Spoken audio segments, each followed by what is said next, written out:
Fam, today's episode is layered like lasagna. We got elder wisdom, modern delusion, and proof that some black women might love microphones, just not mirrors. So, I read this article written by a 63-year-old white woman, a former feminist. The headline, I regret belittling men, and now I'm alone. Let me tell you, feminism has now existed long enough to finally give us data, life outcomes, societal results, and human regret. And this woman, she deserves props, not for where she ended up, but for telling the truth about how she got there. She admits she spent her career mocking, dismissing, and minimizing men. Now she's older, alone, and realizing that her independence came at the cost of intimacy. The chat team did some digging, and it turns out she's been very loud for decades, numerous publications always belittling men. So now, it takes guts to turn around and say, maybe I got this wrong. But her story isn't isolated. A lot of women from that early feminist wave are either admitting their regrets like she did, which is rare but commendable, or doubling down in bitterness, attacking men harder than ever because it's easier to shift blame than own bad choices. Let's be honest, the first group, if sincere, might at least save a few younger women from wasting their youth and their womb on feminist fantasies. The second group, they're too far gone. I don't see an Irish or an Italian or they don't get on the soapbox to tell you as an Irish woman or an Italian woman how you're the worst and this is why I don't want you. What if they do? They don't. We just don't see it. No, we're not I'm on their pages. We see it because unless you live in a skewed corner where you only are exposed to just blackness, then maybe you don't know. But if you are exposed to the world, because it is a very big world, it doesn't happen. It's not a thing that we don't see it. It's not, they just don't do it. Yes, you're right. They may be critical of their women, but they're not getting on this soapbox. Like black men are so quick to get on a soapbox and tell every reason why you hate black women. You really don't get it. You really don't get it.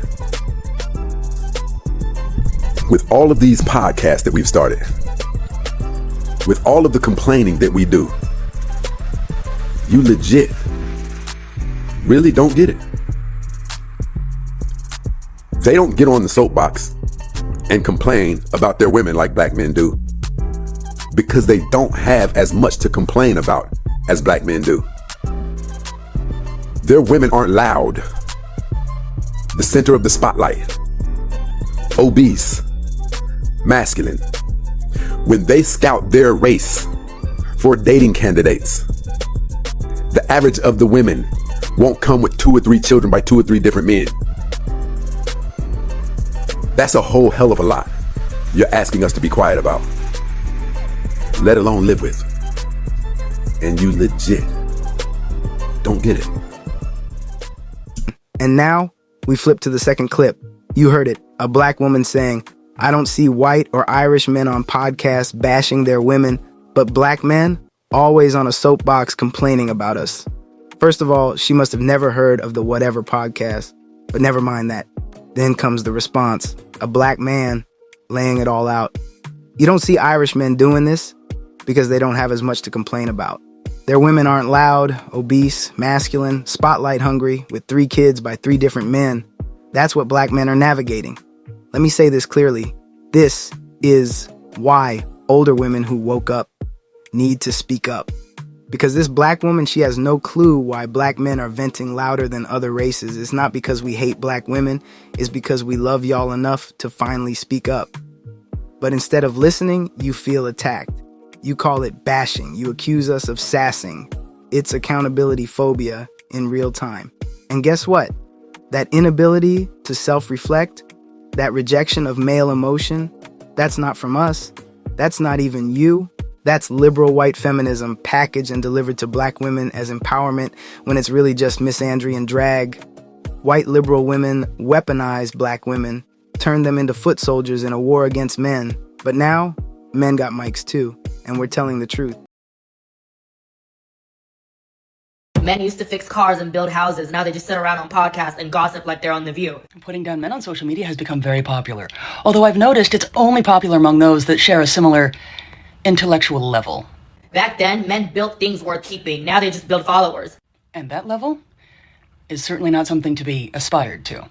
Can y'all even name any tools? I'm sure a great many men could name quite a number of tools. I mean, I see them every day on social media, but let's not resort to name calling. Do y'all know how to fix a car? And for those of you wondering what exactly the point of this type of content is, I do have an answer.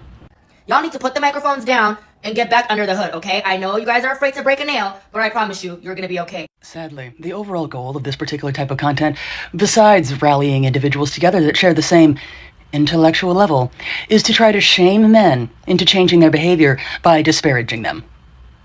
Let me ask a question, though. For those that eat this type of content up, when has shaming someone ever actually changed their behavior for the better? And now, clip number 3. A black woman mocking men for podcasting. Men used to build cars, fix houses. Now y'all gossip like The View.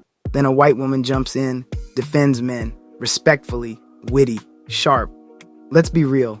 What we just witnessed? Textbook misandry, rooted in the idea that a man's value only exists in physical labor. If he speaks, if he emotes, if he questions women, he's suddenly not a man, maybe even gay. Notice the quiet trick there? By belittling podcasting men, she's implying they've lost their masculinity, that their voices don't matter, that critique from men equals weakness. And what's crazy? The one defending men was the white woman. As a young black man, that hurts to admit. But facts are facts. Now look, it's not all doom. We've got black women doing the Lord's work too. Shout out to the Pink Book Lessons. Shout out to Six the Goddess. And of course, my youngest spiritual auntie, the uncancelable young queen herself, Candace Owens. But still, the viral trend of shaming men into silence, it's louder from our own women than it is from anyone else. And we need to ask why. So, what did we learn today? We saw a woman wake up too late, but still try to warn others. A man begging to be heard, but mocked instead. A woman ridiculing men, only to be fact-checked by someone outside the culture. What's the common thread? Men are not allowed to hurt, not allowed to speak, not allowed to critique. But guess what? We're gonna speak anyway. We're gonna build and broadcast. We're gonna hold up the mirror, even if y'all don't like the reflection, because silence ain't saving us. Truth just might. This is The Chat, and if you're finally listening, welcome. We out. And if you really can't take it, become a hermit.